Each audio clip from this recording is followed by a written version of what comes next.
Shalom everyone, at once again. For today's vlog, we will learn the conjugation of infinitive verb to supply or to provide. In Hebrew, lisapek. Okay guys, bonatkel. Present tense supply or provide. For masculine singular, misapek. Ani, misapek. Ata, misapek. Who, misapek. Present tense supply or provide. For feminine singular, misapeket. Ani, misapeket. At, misapeket. He, misapeket. Present tense supply or provide. For masculine plural or mixed gender, misapkim. Anachno, misapkim. Atem, misapkim. Hem, misapkim. Present tense supply or provide. For feminine plural, misapkot. Anachno, misapkot. Aten, misapkot. Hen, misapkot. For past tense, supplied or provided. Sipakti. Sipakta. Sipakt. Sipek. Sipka. Sipaknu.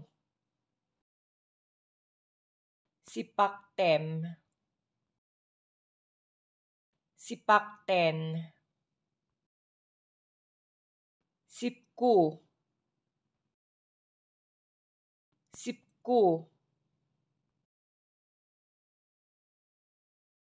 Okay guys, for future tense, will supply or will provide.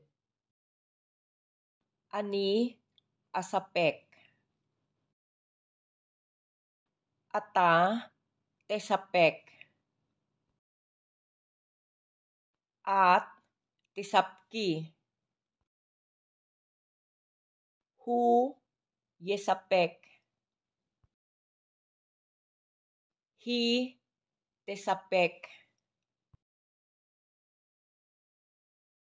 Anachno, nesapek. Atem, tesapku. Aten, tesapekna. Hem, yisapku. Hen, tisapekna. Okay guys, now I will give you the imperative.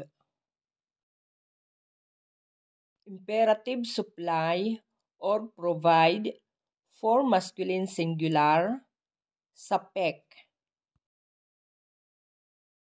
Imperative supply or provide for feminine singular, sapki.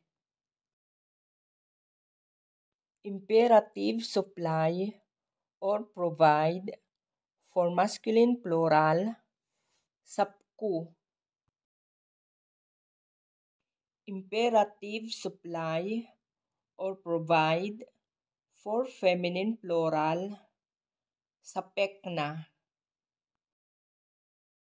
Okay guys, this is the end for today's vlog. Enjoy to learn Hebrew and please don't forget to like, share, comment, and subscribe. And don't forget to click the notification bell to be notified. Guys, thank you very much for watching. See you on my next vlog. God bless you all. Lihitraot.